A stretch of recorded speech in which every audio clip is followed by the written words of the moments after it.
morning po sa ating lahat. Tatayo po tayong lahat. Are we excited to praise God in this place? If you come on, clap your hands for Jesus this morning.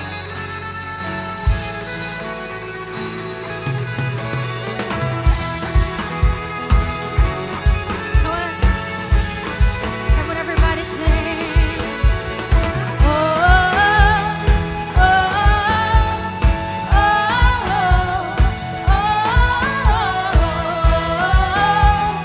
oh, Come on, we sing. This is the day the Lord has made. This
Mother Church, batiin natin ang bawat isa ng magandang umaga. Amen. Hallelujah. Thank you po.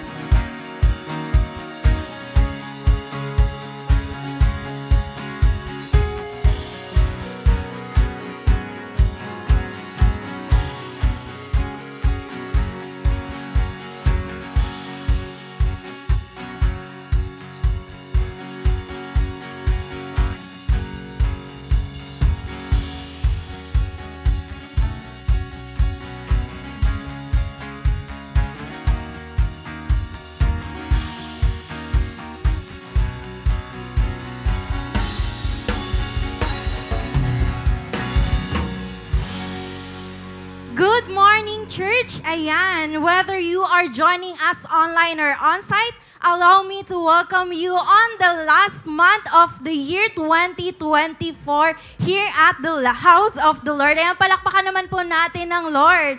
Ayan, with that, makakaupo na po tayo. Ayan, grabe indeed. We've come so far na po this year dahil parang kahapon lang kumakain pa ng salad yung katabi mo. Pero ngayon, kakain na naman siya. Kaya naman, tanong mo nga sa katabi mo kung blessed ba siya for this year 2024.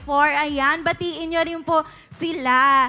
Ayan, so dahil dyan, before anything else po, Light Fam, I just have a reminder po para sa bawat isa. So since last month, we have celebrated our church 50th anniversary, and as a part of our celebration, we had our Mission in Action pledges bilang regalo sa birthday ng ating church. And dahil giving season na rin po ngayon, take note, Light Family, that today is the deadline po ng ating Mission in Action pledges.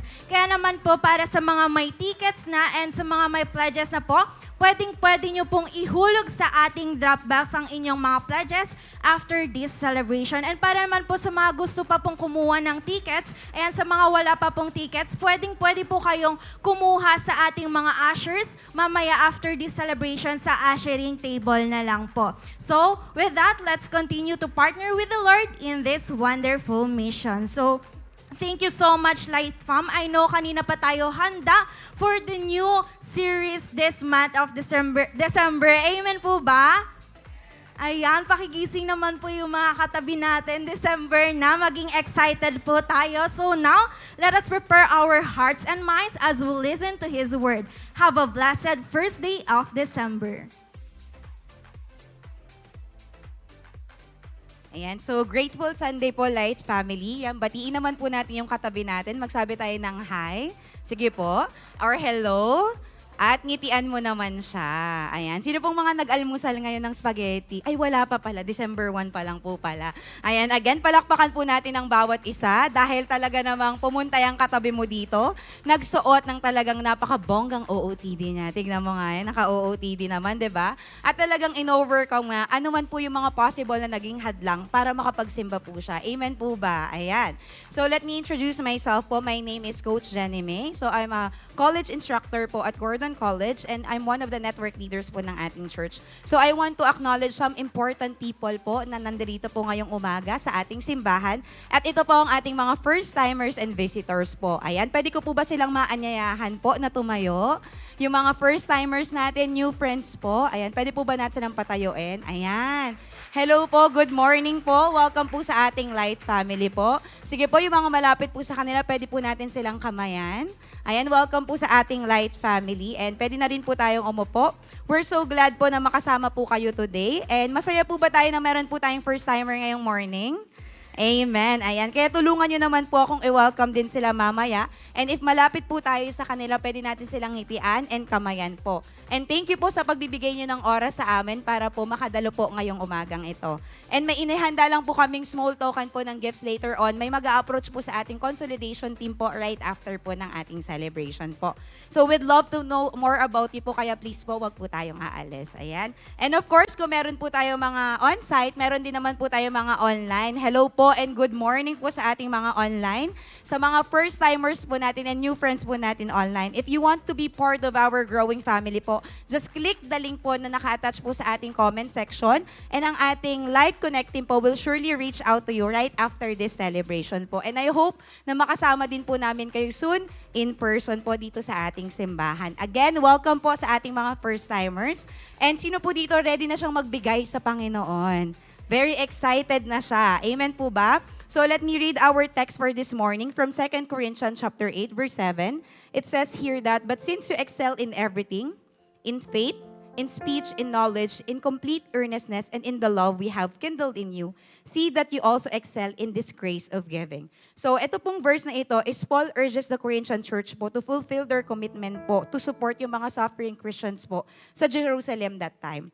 Demonstrating po yung unity nila between Jewish and Greek believers po. And he even commends them po yung excellence nila sa faith, yung excellence nila sa speech, knowledge, enthusiasm, and even po yung pagmamahalan nila sa isa't isa.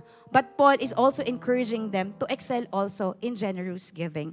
As we reflect po in 2 Corinthians chapter 8, verse 7, we are reminded of the many ways God has blessed us and equipped us. Sino po dito naniniwala na binibless siya ng Panginoon araw-araw?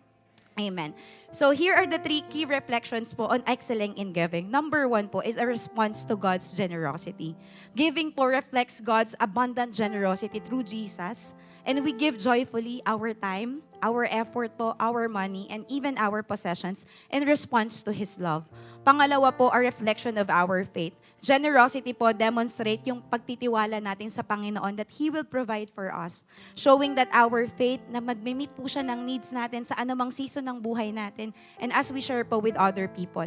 And pangatlo po, a channel of blessing. Through giving po, we become God's instrument po para sa ibang tao din po. Amen? Tingnan mo yung katabi mo kung nagiging blessing siya sa iba. Nagmimit po siya ng needs, supporting the ministries, community life groups, and building His kingdom po across all the walks of life po. And in line with this po, let me share my quick testimony about excelling in giving. So, I'm not saying this po to boast, but I thank God po that I have a lifestyle po of giving my tithes and offering to God excellently. Alam niyo po bilang isang breadwinner po sa family, it's really challenge for me to give excellent to God sa ministries and to others dahil po sa daming bills everyday na pagkain and pagbabudget pa and manami pa pong iba. But what made my faith to trust God in giving my tithes and offerings po and being generous to others made me feel like when I'm giving, I'm not losing, but actually, I'm winning. I already cultivated po yung puso na mapagbigay, meron man o wala. At dahil po yun sa grace ni Lord at hindi dahil sa akin. Kaya nagbibigay pa rin po ako excellently ng best na tithes offerings ko and generosity to others. Alam niyo po, I experience po yung kaya kong bilhin ang lahat, makuha ang lahat ng ninanais ko. Pero hindi pala doon natatapos lahat yon. But you know what po, nung tinuruan pa ako ni Lord na tipid-tipid mo na, disiplina muna tayo sa finances mo, I really struggle po. And sabi ko kay Lord, Lord, how can I give excellently to you kung ito lang yung meron ako? Because our family po ay dumaan this year po dahil sabay po nagkasakit yung parents ko, pabalik-balik po na check-ups, medicines, and even maintenance po na kailangan po naming bilhin. And kasabay pa po nito yung pag-aaral ko rin po ng masteral degree. Ayan. Siyempre, life group na kailangan nating i-treat, no? And dito masasabi ko talaga na kailangan mo talagang magtipid, no? But sabi nga po, no, sabi ko kay Lord, Lord, turuan mo ako mas lalong magbigay pa sa'yo. Kasi hindi lang dito nasusukat ang pagbibigay ko sa'yo excellently. Sa panahon meron ako, pero even sa panahon na wala na rin ako. God teaches me how to be contented in this season. Yung hindi ka muna sagana financially, pero hindi ka rin niya pinapabayaan. And na-realize ko po na puso at character po muna yung inaayos sa atin ni Lord bago niya tayo i-bless. Amen po ba? Being contented what we have, but still giving our excellency in giving po. Dito po tayo natitest. Amen. And this year lang din po, na-promote din po ako as instructor 2 sa Gordon College. Ayan, kahit na magto 2 years pa lang po ako. Ayan, so I also been designated as CHTM Community Extension Coordinator wherein umaakyat po kami ng bundok para magbigay po tayo ng mga tulong no, sa mga indigenous community natin. Ayan, nagsishare na rin po tayo ng word doon. And unti-unti po nakaka-recover na rin yung parents ko from sickness. Ayan, this year lang din po kasi po nakakapagsimba na rin po physically po yung nanay ko po. And last Friday lang po, I already taken my comprehension exam sa LPU for my master's. And konting kembot na lang po talaga this coming week sa thesis ko. And makakatapos na po ako by next year. And I also given up opportunities po para makashare din tayo ng gospel sa campus and even sa mga young professionals po para gamitin ni Lord. And marami na rin po tayong nawuwin, mostly po mga tourism students kasi doon po ako naka-under. Ayan. And I'm consider them blessings yung mga network ko, yung mga anak ko, na kahit na minsan matigas ang ulo po ng mga life group natin, pero blessing sila. Amen po ba? Ayan, no? Dito ko po nakita na hindi pala doon nasusukat ang pagiging excellent in giving. Sa sagana man. Pero nasusukat din iyon kapag wala ka na at hirap ka nang magtiwala kay Lord. Pero lahat ng yun po ay kayang-kayang punan ng Panginoon. Kaya nating tumulong, magbigay ng tithes and offering natin excellency po. Sabi nga po, true excellence in giving comes when we give not from abundance, but from faith, trust, and a heart that overflows with gratitude. Let us remember po, Light Church, that giving is not about the size or binibigay po nating pera, pero but the posture of our heart. And Paul reminds us in the same chapter that we are to give according on what we have, not on what we don't have. So today po, as we prepare our tithes and offering, I hope na excellent ka nang magbibigay ngayon. Amen po ba? No? And may our giving reflect the abundant blessings that God has poured in our lives. Kaya nga po, ang title ng giving natin ngayon, Beyond Abundance, a Call to Excel in Giving. Ayan. Palakpakan po natin ang Panginoon. Sige po, as we prepare our tithes and offering, nakaupo lang po tayo, mananalangin po tayo. Lord, maraming salamat po for this opportunity na binigay mo po sa amin. Unang-una, Lord, para makapunta sa simbahan. Thank you, Lord. Ginising niyo po ang bawat isa para maranasan ang kabutihan mo at ang faithfulness mo. Lord, I'm praying, oh God, sa bawat isa ng mga kapatid kong ito, patuloy niyo silang pagpalain, ingatan. Your healing flows, oh God, sa mga nagbe-business man, nagtatrabaho, and even nag-aaral, sa mga magulang na naririto. Lord, we know na meron kaming isang excellent na Diyos, kaya deserve mo rin, Panginoon, ng pagbibigay at pagbabalik namin na excellent din. We thank you, Lord. We love you and we honor you. In Jesus' name we pray. Amen. Ayan, sige po, sabay-sabay po tayo magbigay. Excellently sa Panginoon. May mga ushers po tayo sa paligid na lalapit po sa atin kung saan pwede po nating ibigay ang ating tithes and offering. I believe din po na hindi pa rin po tapos si Lord, kaya patuloy pa po tayo mag-expect na at mag-experience po ng something great sa Kanya ngayong araw na ito. Amen po ba? Again, palakpakan po natin ang Panginoon. God bless Light Family.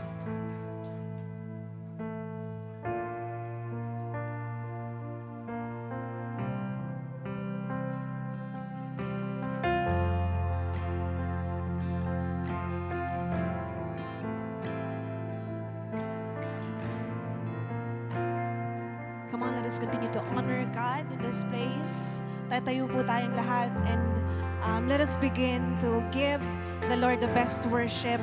I believe pinaghandaan mo po ang araw na to. That's why, come on church, patuloy na deserve ng Panginoon ang ating mga papuri. Pwede bang lahat tayo pipikit? Huwag mo munang tignan yung nasa harapan mo, nasa katabi mo. Come on, huwag kang ma-awkward sa the way kang mag-worship sa Panginoon because again, it's the Lord that we are worshiping today. Hindi tayo, hindi tao, but it is God na deserve ang the best na pagsamba mo. Hallelujah. Thank you, God.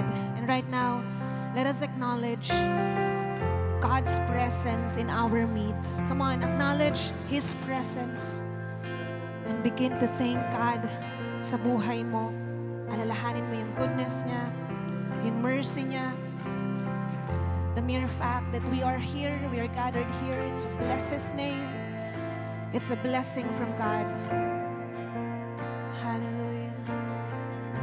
And right now, begin to worship Him. Oh, welcome you, Jesus. We thank you, God. You are here with us, our Emmanuel, Emmanuel. God is with us today. Oh, acknowledge His presence. Oh, we thank you, Lord, for everything that you've done. We thank you, Jesus, our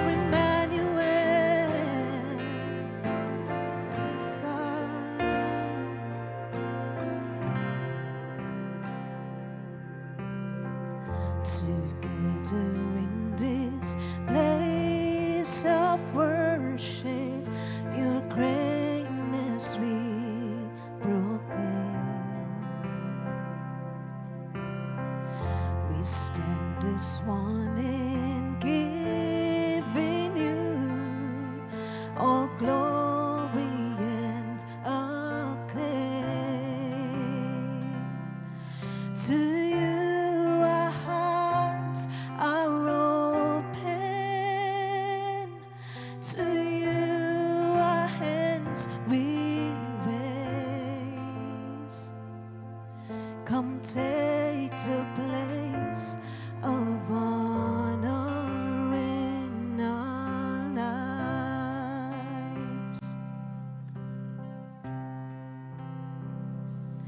Emmanuel,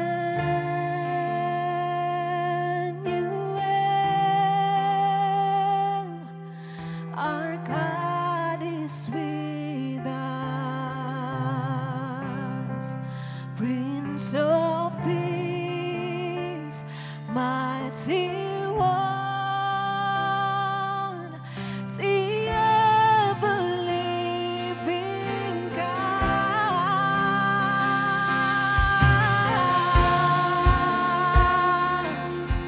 Oh, yes, you are the ever-living God. Sing the praises of our Savior. Sing the praises of our Savior. Rise to open skies. The dawning of redemption, your glory will arise. For you alone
fills this place, Lord. Now your presence, oh, fill this place, Jesus. Be exalted in our praise as we worship. I believe you are here. Come on, let us declare this part. Blessing, blessing and honor and glory and power forever, forever. Come on, bless His name today. Honor Him. All the glory are yours. All the power are yours. Oh, we believe in your mighty name. Once again, we sing blessing and honor. Oh, we praise you, God, forever, forever. Blessing and honor and glory and power forever, forever. Come on, continue to lift up His name. Blessing and honor and glory and power forever, forever. Oh, blessing, all the honor are yours. You deserve it, Lord. Forever, forever. Once again, we sing blessing and honor. Oh, we praise you. We bless your name, oh God. You deserve it all. Forever, oh, forever. We praise you, Jesus. All the adoration are yours. All the adoration are yours. Oh, we bless your name, our Father. All the honor are yours, God. You deserve our worship. You deserve our worship. Come on, just continue to worship and thank God in your life today. Oh, we worship you, Jesus. We bless your name. We bless your name.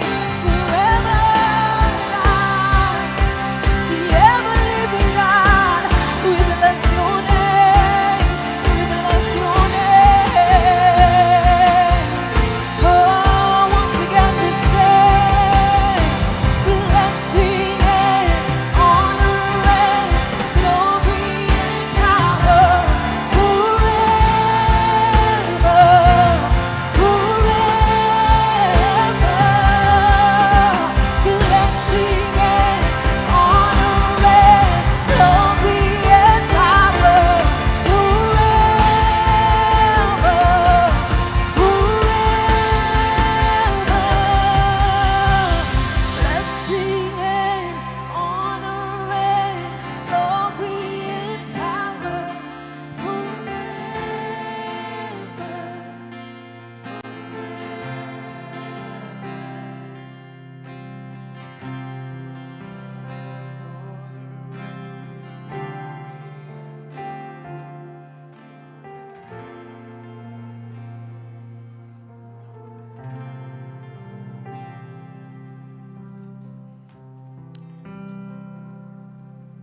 Matthew chapter 1, verse 20 to 23.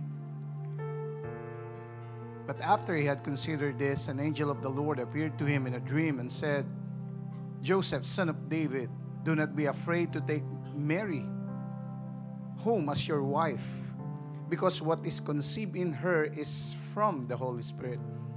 She will give birth to a son, and you are to give him the name Jesus, because he will save his people from their sins. All this took place to fulfill what the Lord had said through the prophet. The virgin will conceive and give birth to a son, and they will call him Emmanuel, which means God with us. O Diyos, pinupuri ka namin, sinasamba, pinapasalamatan kung sino ka sa aming buhay. Salamat, O Diyos, kasi ngayong araw na ito, matutunghayan namin lalo na ang Diyos nga ay sumasa amin. Hindi nangiiwan, kundi patuloy na nag-aaruga at nangangalaga sa amin. Pagpalain mo po, O Diyos, ang iyong salita na amin pong matutunghayan ngayon. Maranasan namin ng matindi pa ang iyong kapangyarihan. At wala po kaming mamimiss sa ipagkakalob mo ngayong araw na ito. Samahan mo kami, Banal na Espiritu, ikaw ang may taas, ikaw ang mapupurihan. Sa pangalan ni Jesus. Amen. Bago ka umupo, pakisabi mo sa katabi mo, may gagawin pa si Lord sa iyo. Amen. Let's all be seated. So today is the first day of December 2024. So goodbye November at hello December na. Ang bilis. Parang nakaraan lang, January lang. Tapos ngayon, tingnan mo nga yung katabi mo, pambira, December na. Ang bilis. At sa mga hindi po nakakaalam, this is the first day ng December 2024 at 24 days na lang. Sabi mo sa katabi mo, 24 days na lang. Pasko na. Okay? So yung iba sa atin, may mga plano na para sa Paskong darating. Yung iba yata, so hindi dito mag-out of town. Sa Pasko, wow, out of town, okay? O out of barangay, mga ganon, okay? Yung iba yata aalis ng ibang bansa. Meron ba dito?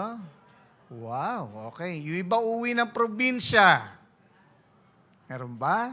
Okay. Pero hindi nagre-respond yung katabi mo.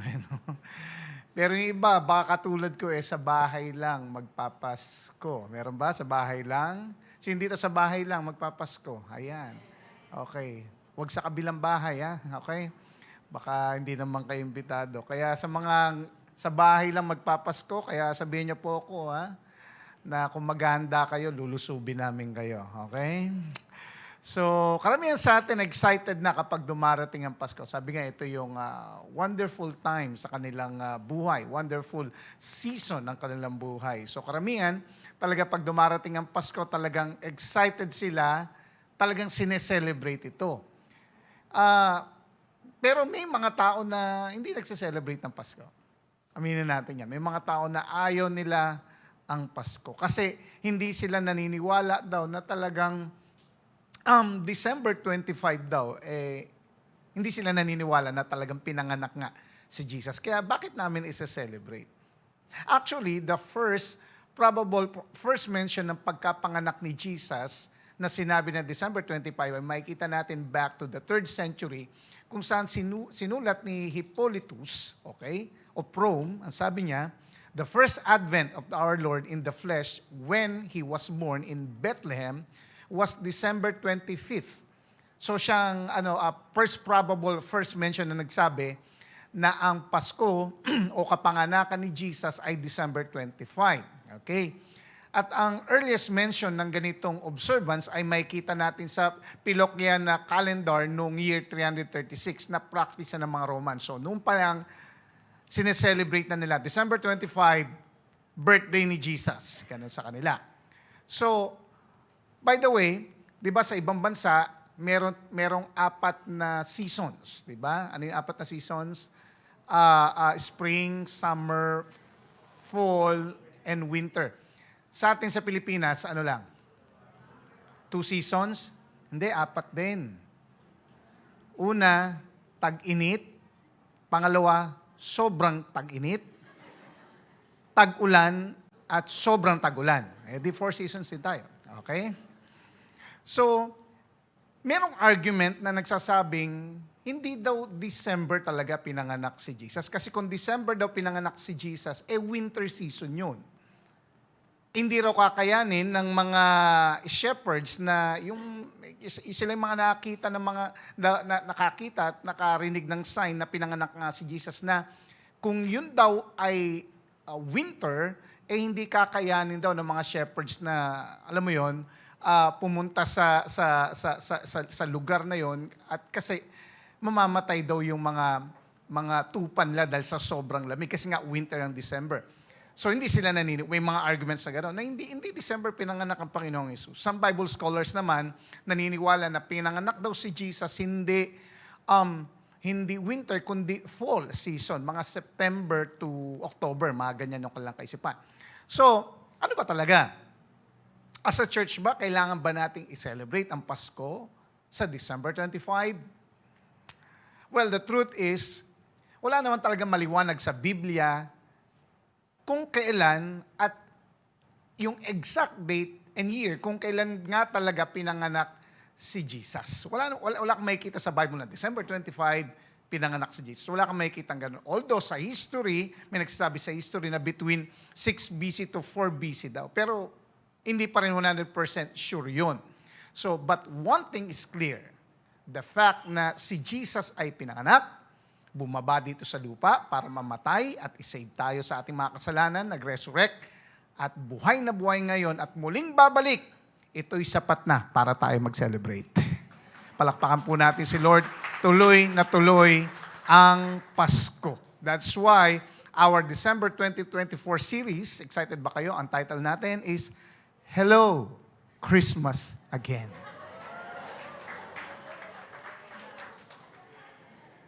Pasok ba? Baka magluhan kayo, hindi si, Okay.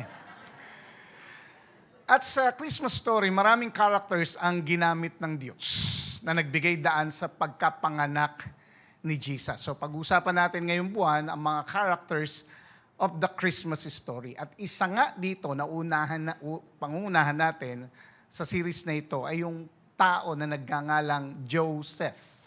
Okay? Si Joseph. So ang title ng ating first installment for our series is The Christmas Through the Eyes of Joseph. Sino ba itong si Joseph? Kung titignan natin, ang meaning pala ng name na Joseph, ibig sabihin ay increaser or to add. Okay? So sa Old Testament, may kilala tayong Joseph. Si Joseph the Dreamer, isa sa mga anak ni Jacob. So hindi siya to kasi nasa New Testament tayo. So si Joseph daw na ito ay nag-work as a carpenter by trade. So, yung sa atin kasi, ang carpenters, ang pagiging carpenter daw niya ay hindi lang limited sa woodworking, kundi siya rin daw ay possible stone mason or metal worker. So although walang ganong sinabi sa Bible about many specifics about kay Joseph as a person, at wala rin siyang actual words na mababasa natin na sinabi niya sa Bible, pero napakalaki ng kanyang papel sa Christmas story. At ngayon, matutunghayan natin to. Are you still excited? That's why today, pag-aralan natin, what about Joseph's role in the Christmas story? So, ano yung papel niya? Ano yung role niya sa Christmas? So, basahin muli natin, verse 18 ng Matthew 1. This is how the birth of Jesus the Messiah came about. His mother Mary was pledged to be married to Joseph, but before they came together, she was found to be pregnant through the Holy Spirit. So sa simula ng Christmas story, according kay Matthew, si Joseph ay nakatakdang ikasal kay Mary. So hindi lang ito simpleng engagement lang, Mary and Joseph were betrothed. Ano ba yung betrothed? Sa ancient Jewish culture, may dalawang steps po ng kasalan. Una, yung tinatawag na betrothal o tinatawag nating erusin. Ito yung betrothal wherein the couple formally committed to marriage. At this time, they were legally considered marriage. Kahit betrothal period pa lang sila ay tinuturing ng kasal, tinatawag na silang husband and wife. At papasok lang sila and they could only end their marriage through death or divorce. So, sa betrothal period pa lang, magkasama na sila. Pero ang mga nasa betrothal stage ay hindi pwedeng i-consummate ang kanilang marriage hanggat hindi pa nangyayari itong second step. Ito yung nisuin. Ito na yung formal home-taking ceremony. Ito na yung mismong kasalan. So, ang interval between sa dalawang events na ito, sa erusin tsaka kerusin, okay? Gising pa yung katabi mo.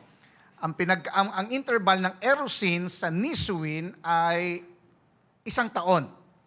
during sa time na to, kasi may preparation, okay? Bago pumasok sa niswin, okay? During sa time na ito, yung bride, anong gagawin niya? Magpe-prepare siya sa ceremony at sa kanyang upcoming na pag-move, okay?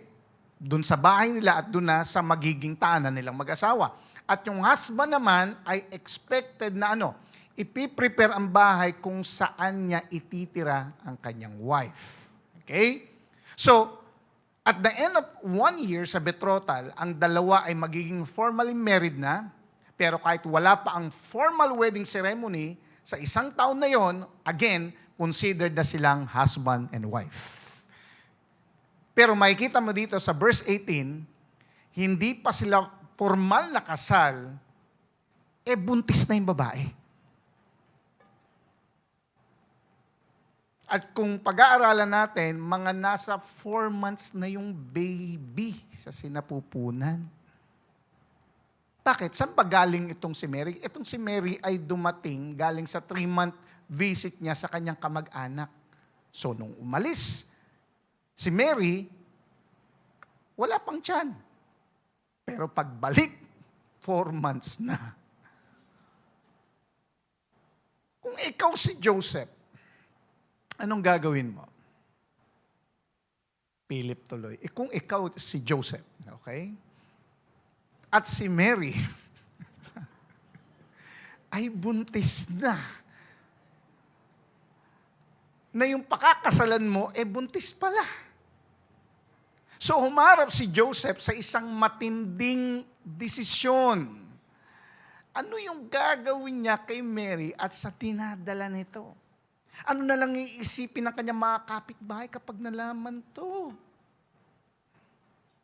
Na hindi sila makapag-antay sa takdang oras ng formal wedding bago nila gawin. Buntis yung mapapangasawa niya at ang masakit pa dito, hindi niya alam kung sino ang ama. Of course, hindi siya ang ama dahil wala pa namang nangyari nga sa kanila. Siguro naisip ni Joseph na baka may crush to na mala Alden Richards na nakilala niya sa 3-month visit niya sa kamag-anak niya. At yun nga, nagkita sila. Ayun na nga nangyari. Or baka naman na-rape ito papunta nung pauwi or nung papunta doon. Tapos tinago na lang sa akin. Alam mo yun, maybe gulong-gulo si Ethan. Si Joseph, okay? Sa mga nangyayari sa kanya. At ang naging conclusion niya ay etong si Mary, unfaithful sa akin.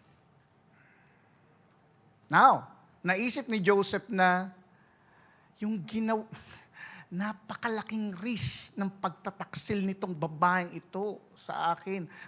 Alam yun, ang laki ng risk ng pagbubuntis ni Mary according sa law and society nung panahon na yon.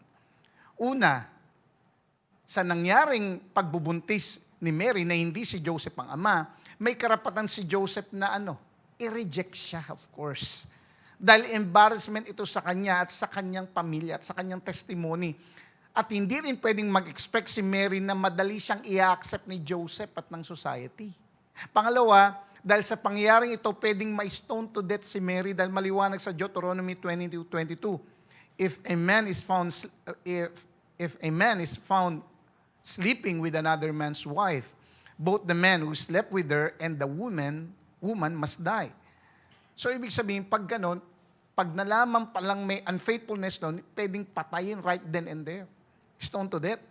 Pangatlo, iiwasan si Mary ng kanyang family, pati ng mga kamag-anak ni Joseph. Pati ng kanilang lipunan, of course. Iiwasan din, pati yung bata, okay, na ipapanganak niya. Dahil bunga nga ito ng pagkakasala. Pang-apat, wala nang ibang lalaki ang maglalakas loob na gawin siyang asawa. Dahil makikihati yung lalaki na yun sa kanyang pagkakasala. Paano ko nasabi? Luke 16:18. Anong sabi? Basahin natin sa Pinoy version o sa Tagalog para damang-dama. Ang sabi, Luke 16:18, ang lalaking hiniwalayan ang asawa at mag-asawa ng iba ay nagkasala siya ng pangangalunya o adultery. At ang mag-asawa ng babaeng hiniwalayan ay nagkasala rin ng pangangalunya. Matthew 5:32, but I tell you that anyone divorces his wife except for sexual immorality makes her the victim of adultery, and anyone who marries a divorced woman commits adultery. So yan ay sinasabi sa Old Testament na hanggang ngayon, dala-dala pa rin natin. Kasi Matthew 5:32 and Luke 16:18 is red letters. Ibig sabihin, sinabi na ni Jesus. Sa Bible, kapag meron ka nabasang isang verse, pwede mong ituro, pero hindi mo pwedeng stand as theology. Pero pag nakakita ka ng 2 or more verses, pwede mo nang tindigan yan as theology. Pero kapag yan, kahit isa lang, sinabi ni Jesus, yan ay dapat theology na. Ibig sabihin, stand natin lahat yan. Hindi lang yan stand, kundi yan mismo ay batas na sinusunod natin. Bakit? Sinabi ni Jesus. At ang hindi pagsunod sa sinabi ni Jesus ay hindi rin pagmamahal at pagtanggap kay Jesus bilang Panginoon at tagapagligtas. Amen. Kung kinabahan yung katabi mo, hindi ko nahihiwalayan itong asawa ko. Delikado. Panglima, kung mangyayari ang lahat ng ito, wala na siyang pupuntang iba, si Mary. Kahit pumunta siya sa ibang city, may animosity na sa kanya. Kasi very family-centered ang kultura noon at ang lalaki ang nag-work at ang mga babae ay sa bahay lamang. Kaya hindi makakapagtrabaho si Mary para mabuhay except maging alipin siya o maging prostitute. At lahat ng yan, nasa cloud ng kaisipan ni Joseph. Matindi yung mangyayari dito kay Mary. Kaya nga sa verse 19, anong sabi niya? And her husband Joseph, since he was righteous man and did not want to disgrace her, planned to send her away secretly. Dito natin makikita yung karakter ng tao na kabetrot kay Mary. Ang sabi dyan, he is a righteous man. Joseph, the righteous husband.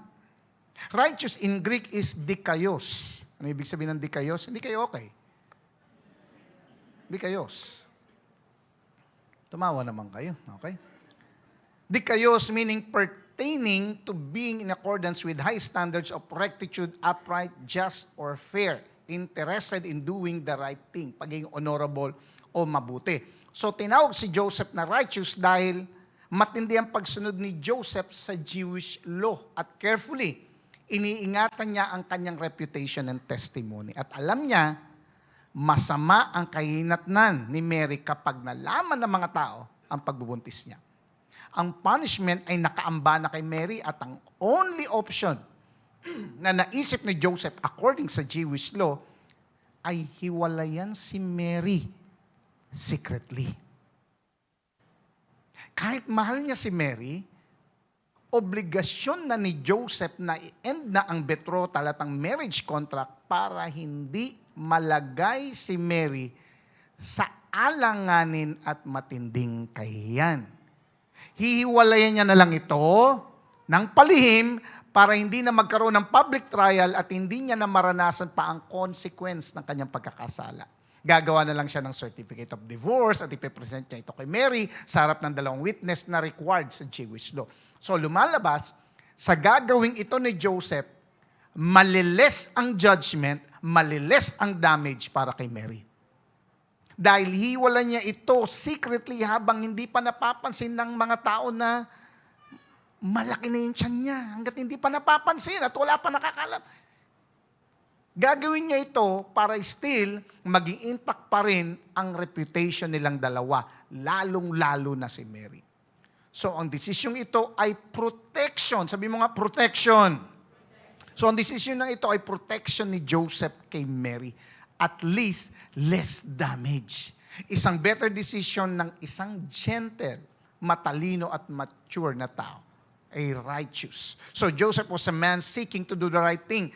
Yan ang kanyang option, but still, napakahirap at napakasakit nito para sa lalaki. Ang malayo sa kanyang sinisinta. At nang nalaman ng Diyos na, pambira, ito ang gagawin ni Joseph, nag-provide na ang Diyos ng better option. Na-receive niya ni Joseph ang mensahe ng Diyos. So dito lumalabas ang another role ni Joseph. Point number 2, Joseph the message receiver. Verse 20, after he had considered this, an angel of the Lord appeared to him in a dream and said, Joseph, son of David, do not be afraid to take Mary home as your wife because what is conceived in her is from the Holy Spirit. Na habang pinag-iisipan ni Joseph ang kanyang planong hiiwalayan o makikipag-iwalay, nagpakita sa kanya sa panaginip ang isang anghel ng Panginoon. Sinabi sa kanya ang mensahe na huwag siyang matakot. Napakasalan ng babae dahil ang pagbubuntis niya ay sa pamamagitan ng Banal na Espiritu. So God is changing Joseph's mind. Of course, according sa Jewish law, wife niya naman na talaga si Mary. Pero inassure siya ng Diyos na mabuti para sa kanya na ituloy ang kanilang relasyon dahil ang pagbubuntis ni Mary ay hindi bunga ng kasalanan, kundi bunga ng banal na Espiritu. Verse 21, she will give birth to a son, and you are to give him the name Jesus, because he will save his people from their sins. Manganak daw si Mary ng isang lalaki. Sana all. At pangangalanan daw niya siya na Jesus dahil ililigtas niya ang kanyang bayan sa kanilang kasalanan. So the name Jesus in Greek is Iesus. Iesus. In Hebrew is Yeshua. Ibig sabihin, Yahweh saves. At ang pangalang Jesus, from the time na siya ay baby, ay pag-indicate ng kanyang mission. Jesus talaga ang ipapangalan nila Joseph and Mary para hindi nila makalimutan kung sino siya. Ang kaligtasan ni Yahweh na naka-embody in human form. Na ipapanganak si Jesus hindi sa magarang lugar, kundi sa napakababang sitwasyon, pero hindi mababawasan kung sino siya at sa kanyang destiny para magligtas, para mag-save. Save in Greek is sozo, ibig sabihin to preserve or rescue from natural dangers and afflictions. Pero, ang salvation na tinutukoy dito ay hindi sa pamaraan ng political o military way Hindi rin mission ni Jesus na pabagsakin ang Roman Empire at reinstate ang Jewish kingdom. Kundi ang kanyang mission ay iligtas ang tao sa mas matinding kalaban. Ano ba ang mas matinding kalaban? Romano, no, ang kasalanan. So Jesus came to destroy the power of sin. Kaya sabi sa verse 22 and 23, all this took place to fulfill what the Lord had said to the prophet. The virgin will conceive and give birth to a son, and they will call him Emmanuel, which means God with us.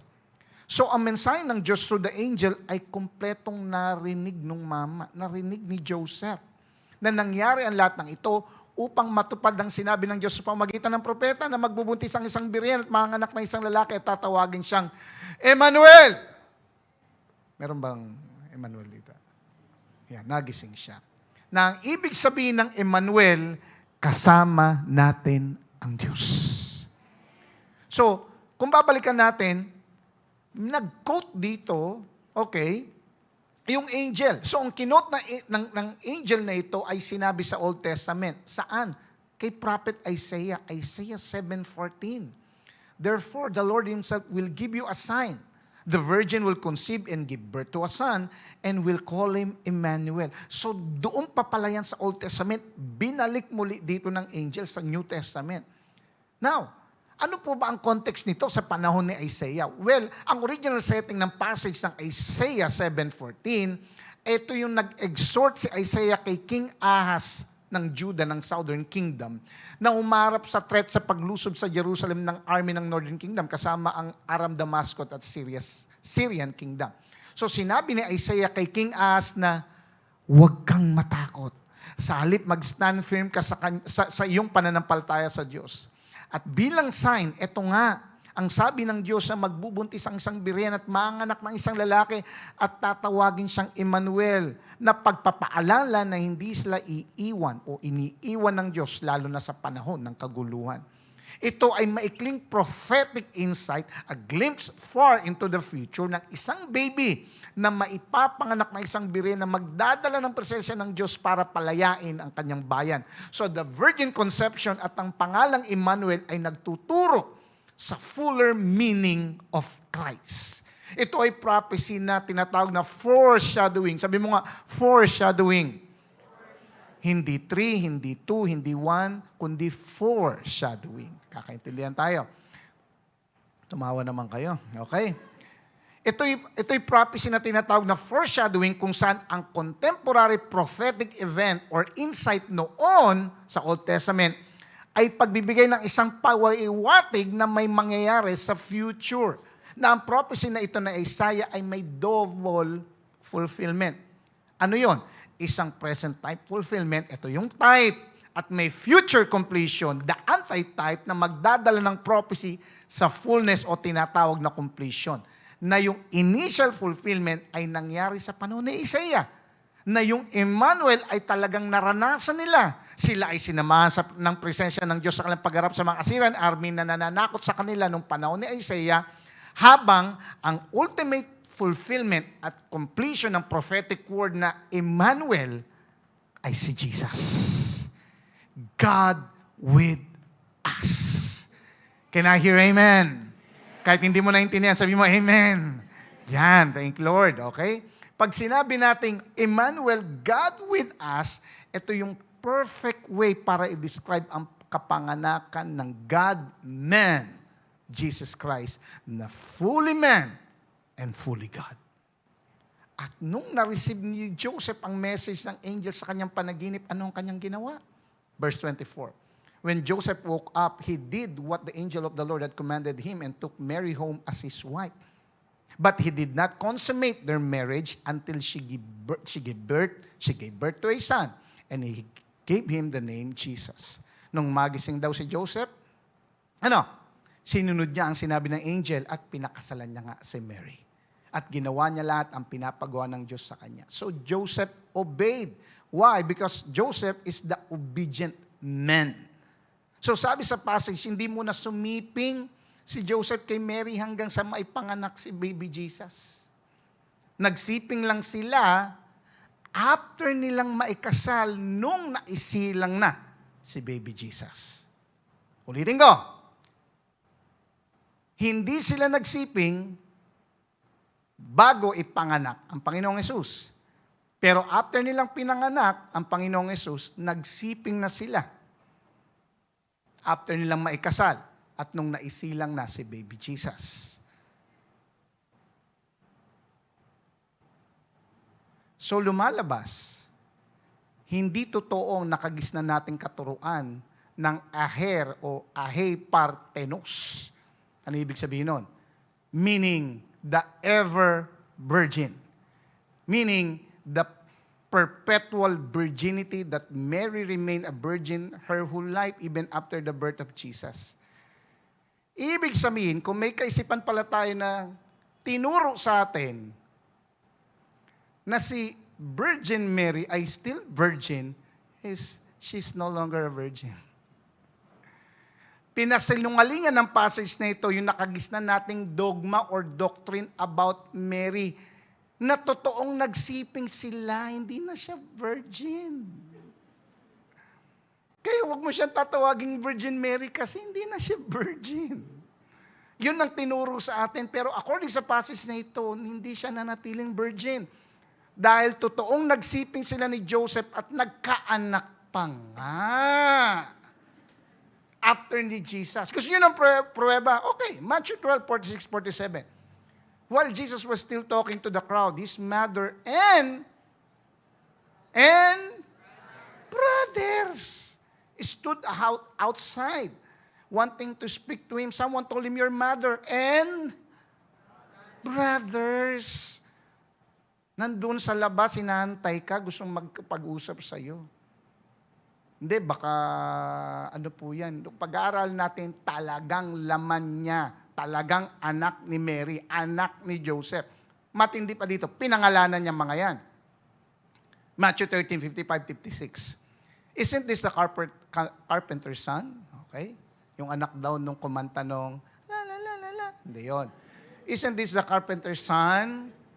Isn't his mother's name Mary? And aren't his brothers? Ano rin mga pangalan ng brother? Mga brother niya? Si James. Yun, si James. Yun doon sumulat dito sa New Testament, yung bandang dulo, si James yun, yung kapatid ni Jesus yun. Si James, ano pang pangalan? Meron ding Joseph, meron ding Simon, at meron ding Judas. Ibang Judas to, ha? Aren't all his? Aba, may sister din. So, ibig sabihin, ang daming anak ni Mary, hindi siya virgin na. So, the perpetual virginity of Mary is unbiblical. Pakitapik mo nga yung katabi mo, hindi na siya virgin ka mo. So, naging tatay na nga. Naging tatay na nga si Joseph. At hindi lang siya basta tatay, kundi siya yung tatay na talaga nagpoprotekta sa anak. Joseph, the protector father. Kung babasahin natin ang Matthew 2:13 to 15, and verses 19 to 23, ayan, tignan natin yung verse. Okay?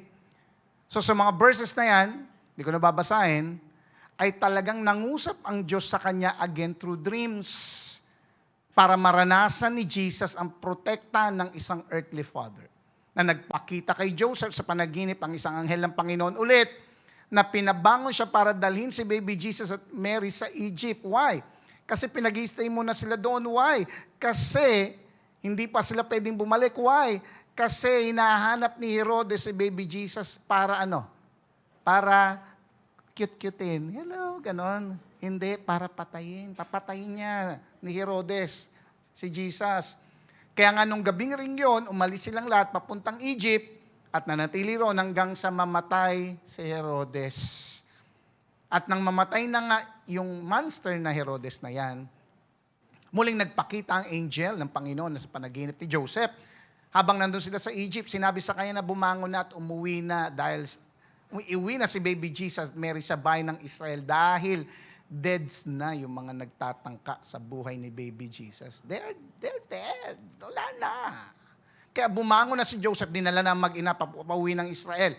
Pero nang malaman ni Joseph na si Archelaus ang nag-aari sa Judea kapalit ng ama nitong si Herodes, natakot siya ulit. Winarningan siyang muli ng Diyos sa pamagitan ng panaginip. Kaya tumuloy siya sa lalawigan ng Galilea at nanirahan sa bayan ng Nazaret.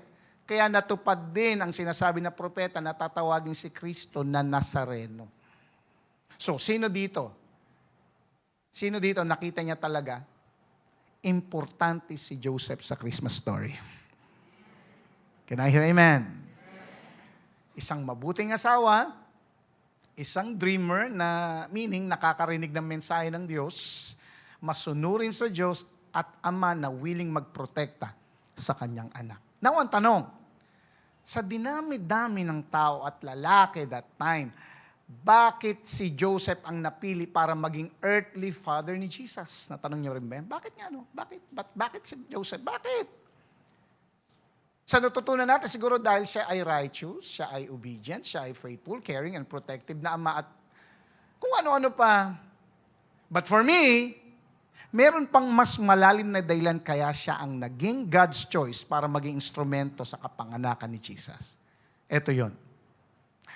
Ang Book of Matthew lang sa 4 na gospel writers ang nagsimula sa isang detailed genealogy. Kaya mapapansin mo, nung nag-devotion ka sa Matthew, simula pa lang, bira, kilala ko ba itong mga to? Bakit sinasama to ni Matthew? Napansin mo ba nung nag-devotion ka sa Matthew? Ay, hindi pala nagdi-devotion. Okay, sorry. So, sa 4 na gospel writers, okay, siya lang ang nagsimula sa isang detailed genealogy na nagsimula kay Abraham, tracing through King David, at nag-end nga sa verse 16. And what is that verse 16? Jacob fathered Joseph, the husband of Mary, but by whom Jesus was born, who is called the Messiah.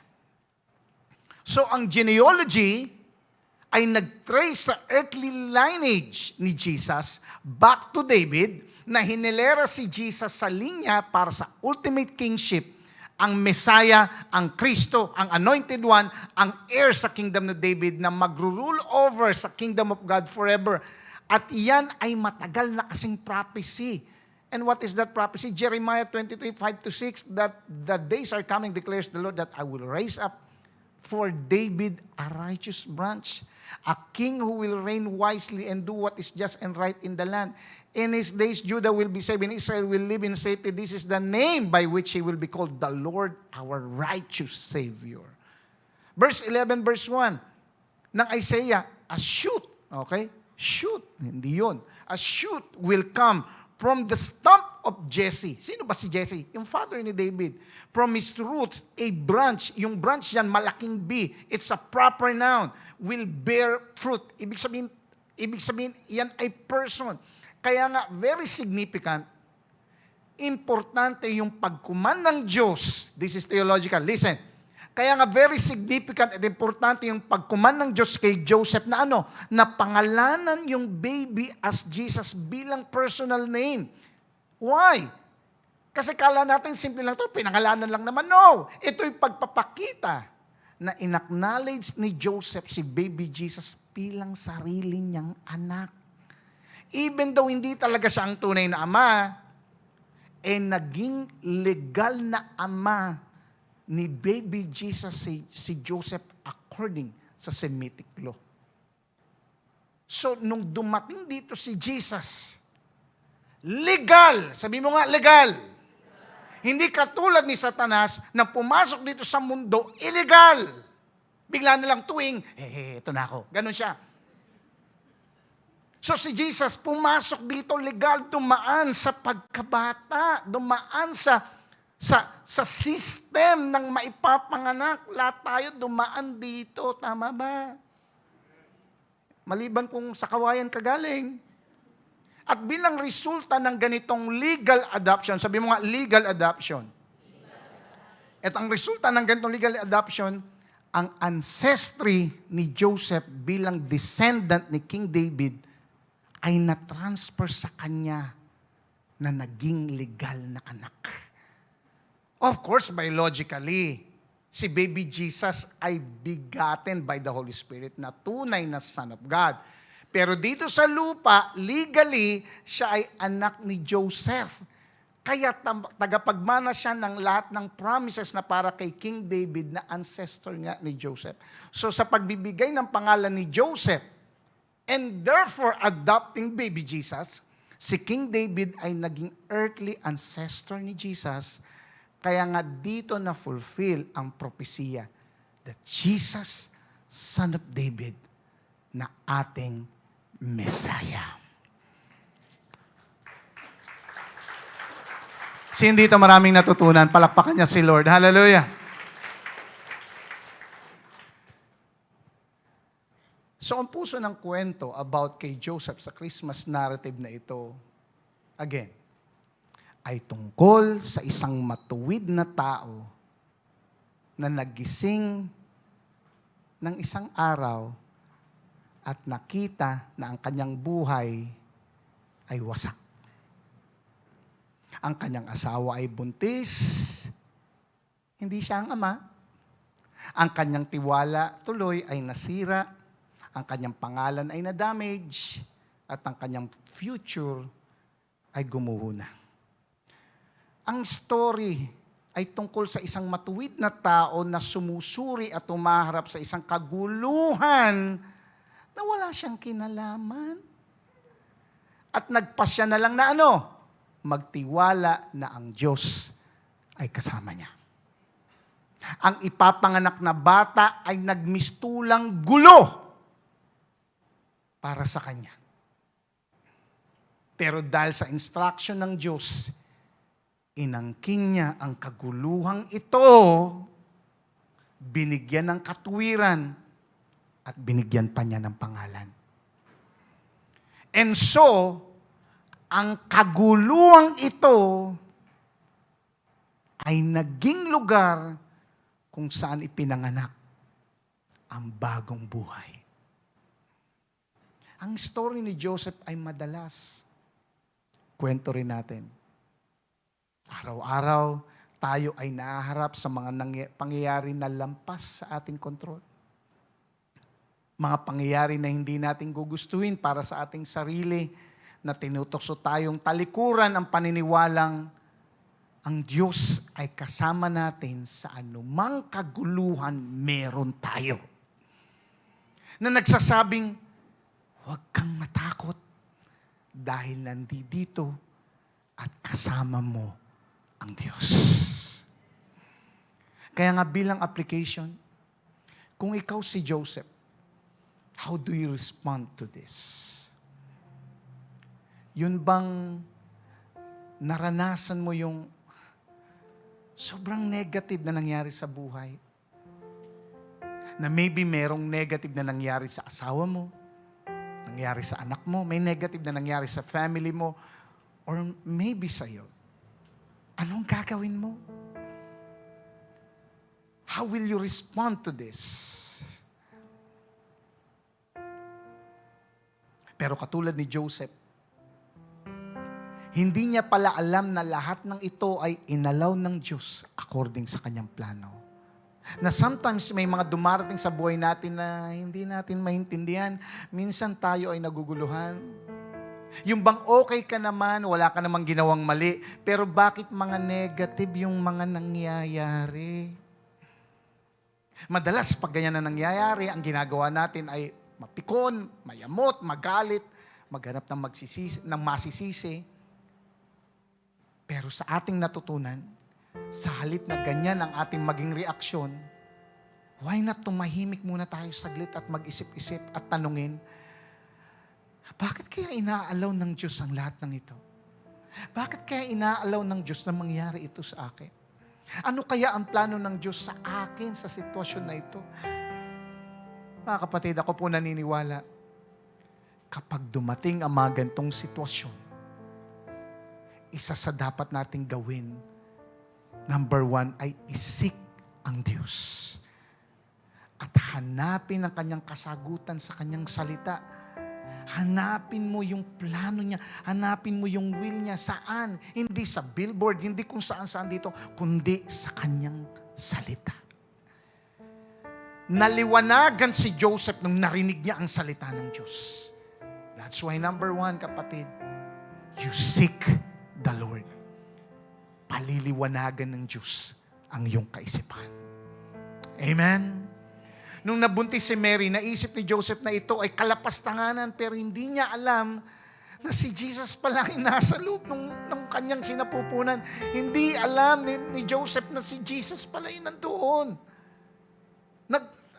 Napipikon siya, naaasar siya, nang wala siyang kaalam-alam. Si Jesus pala yun. Marami siguro sa atin, nung tinanggap si Jesus sa kanilang buhay, marami nagsasabi sa'yo na, nung tinanggap mo yan, Jesus na yan, isa yung kalokohan.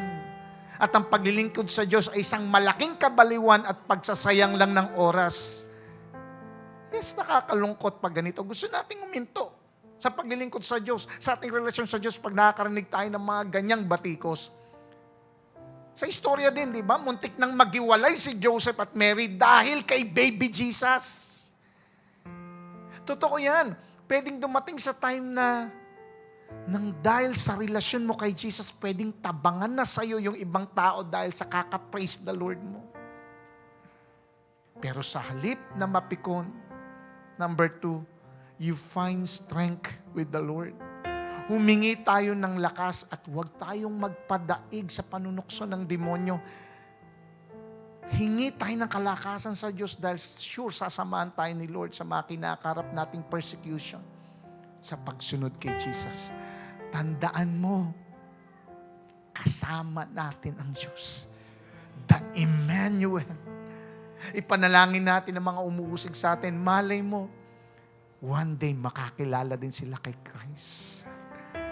Katulad ni Joseph, darating sa time na harap tayo sa napakaraming decision makings. Hindi natin alam kung ano ang tamang dapat gawin, pero tandaan natin, laging may sagot ang Diyos sa ating mga decision. Surrender natin kay Lord. Huwag tayong umasa sa sarili nating katalinuhan. Hingi tayo ng wisdom sa Kanya. Tandaan mo, hindi tayo iniiwan ng Diyos dahil mahal na mahal tayo ng Diyos. Surrender everything to the Lord. Kaya nga after maipanganak ni Jesus, sa kanyang paglaki ay namatay siya sa cross para isave tayo. At bigyan niya ng bagong buhay, buhay na walang hanggang kapiling siya. Kaya nga surrender everything to the Lord. Tatayo po tayong lahat. Can we close our eyes?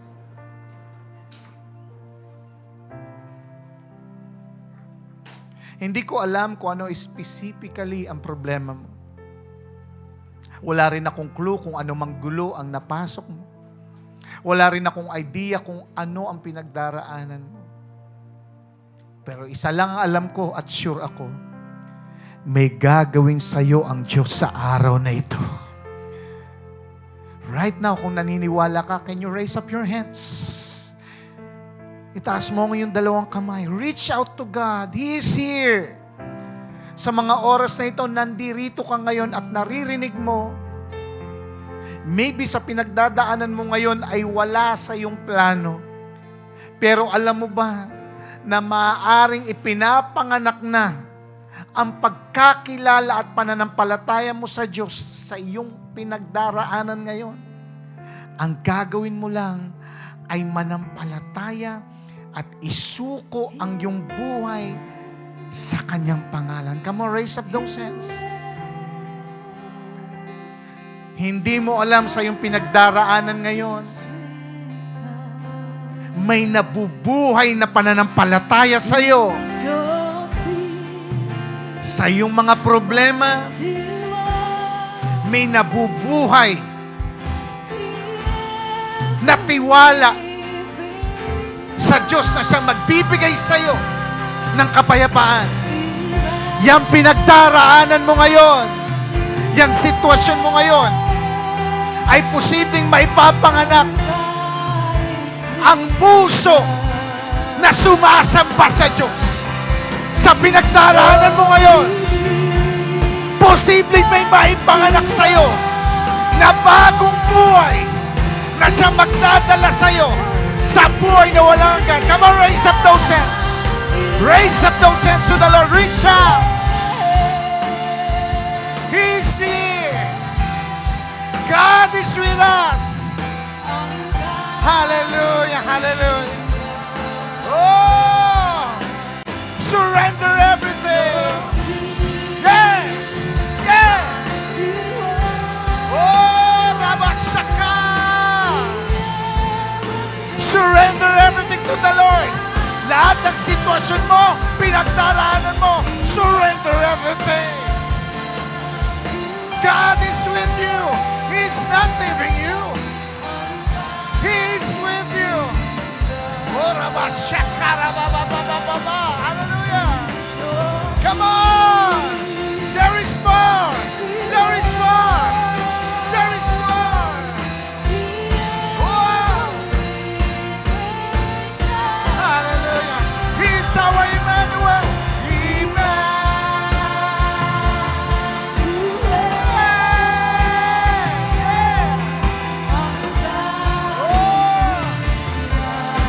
Hindi kanya pinabayaan ni minsan. Hallelujah.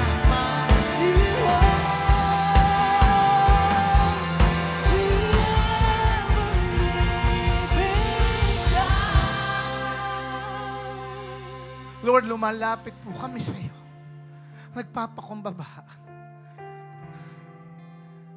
Naghihingi ng iyong awa. Lord, hindi namin alam kung ano nangyayari sa aming buhay maybe. Wala kaming clue. Wala kaming alam, Lord God, bakit nangyayari ang lahat ng ito. But one thing is for sure. Hindi mo kami iniiwan. Hindi mo kami pinababayaan. Naniniwala kami sa anumang sitwasyon meron kami. May naipapanganak na pagtitiwala sa iyo. Ano man ang aming problema, may naipapanganak, O Diyos, na pagsamba sa iyo. Sa anumang sitwasyon namin ngayon, may maipapanganak na pananampalataya sa iyo.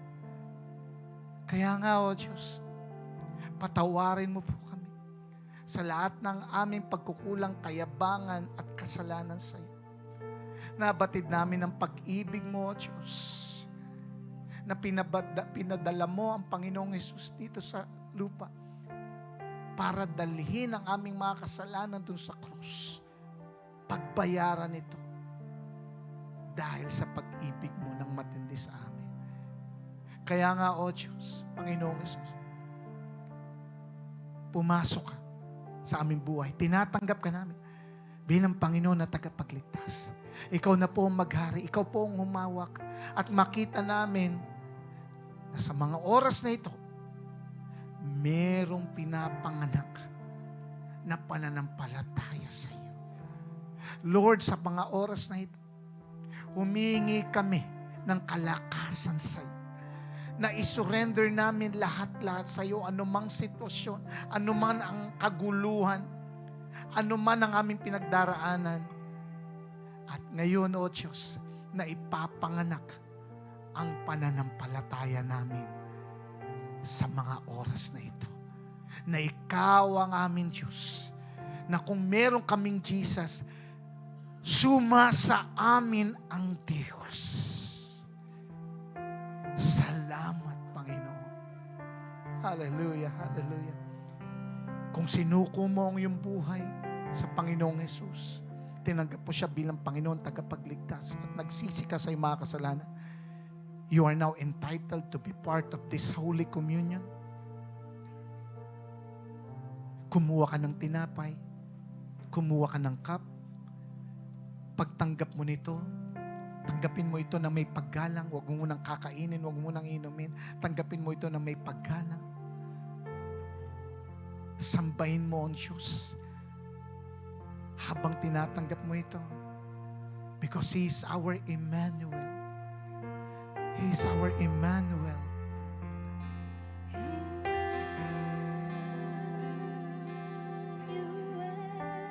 Hallelujah, hallelujah.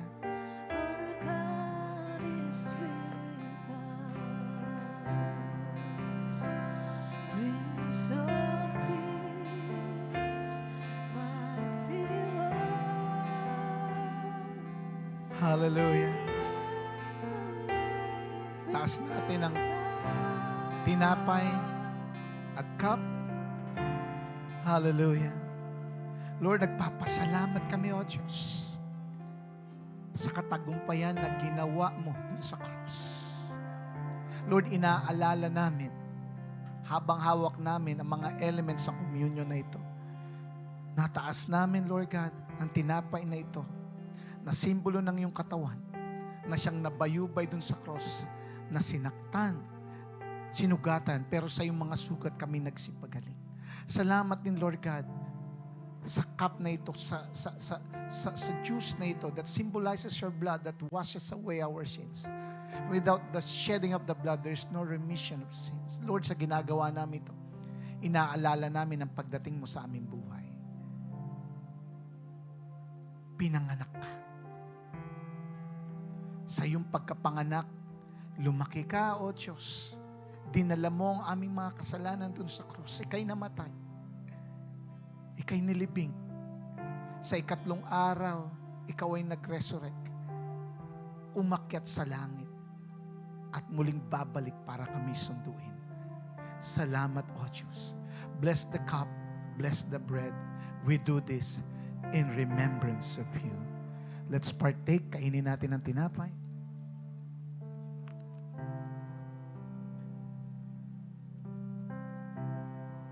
Sunod natin ang cup. Hallelujah. Taas natin ating kamay. Hallelujah. Pasalamatan natin si Lord.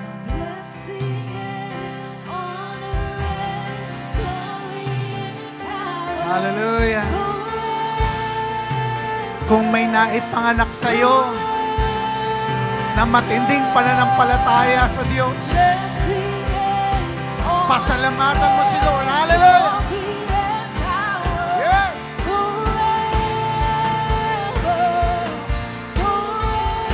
Hallelujah! Hallelujah! Blessed!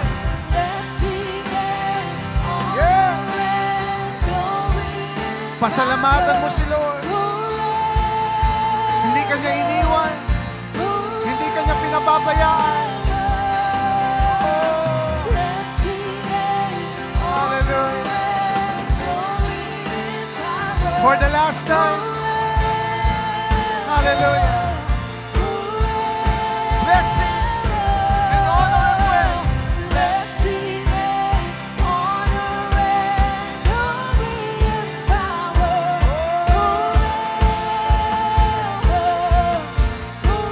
Hallelujah.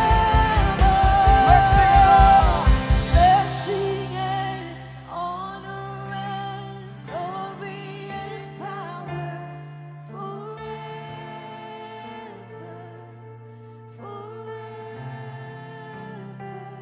Hallelujah, hallelujah. Pakiramdaman mo ang iyong puso sa mga oras na ito.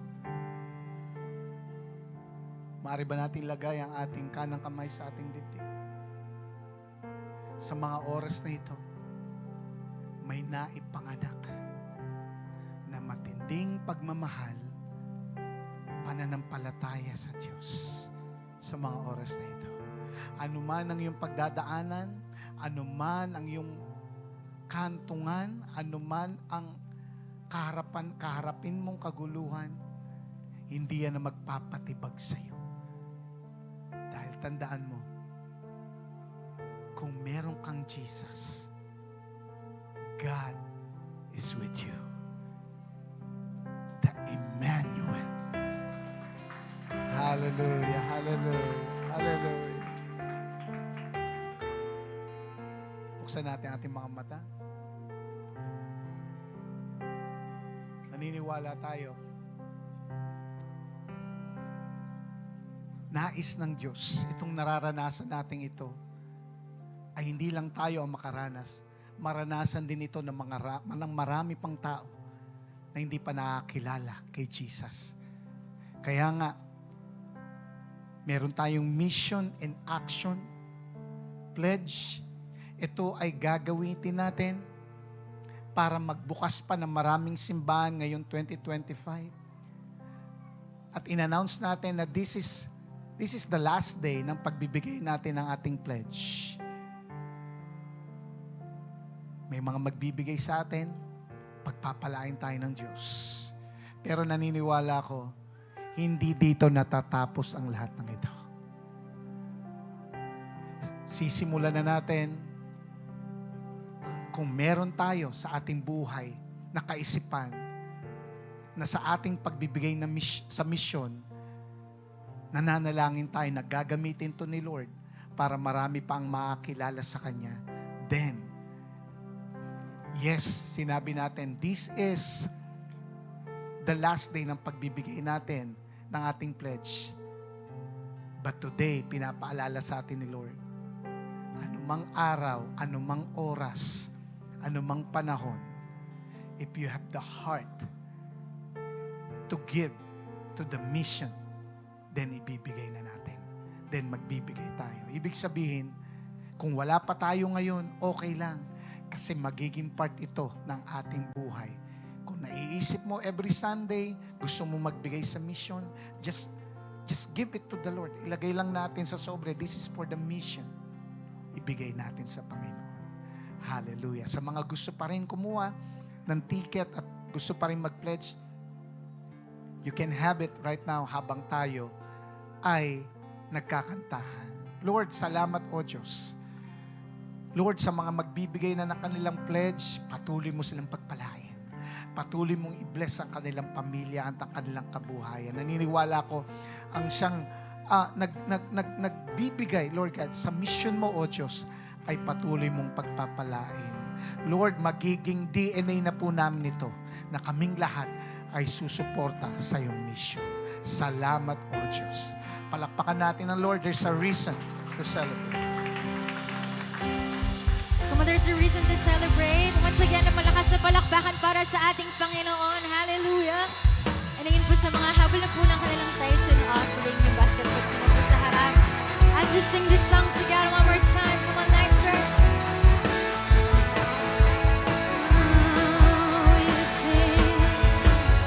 Joy to the world, the Lord is come.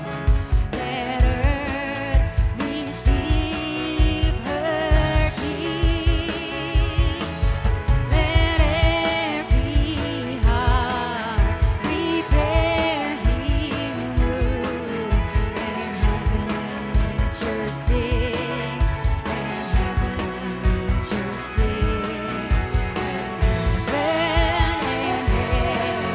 and nature sing.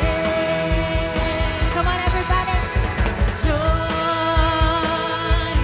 speak up of joy, an overflowing well, no tongue can tell. Joy, speak up of joy, rises in my soul, never let me go. For the last time, joy, speak up of joy, an overflowing well, no tongue can tell. Come on, clap your hands together. Joy, speak up of joy, rises in my soul, never let me go. Hallelujah. Hallelujah. Taas natin ating kamay sa Panginoon. Lord, salamat po sa ginawa mo ngayong araw na ito, Lord God, for bringing us again, Lord God, sa isang kaisipan at sa aming puso, O Diyos, that without you, Lord God, hindi namin kaya.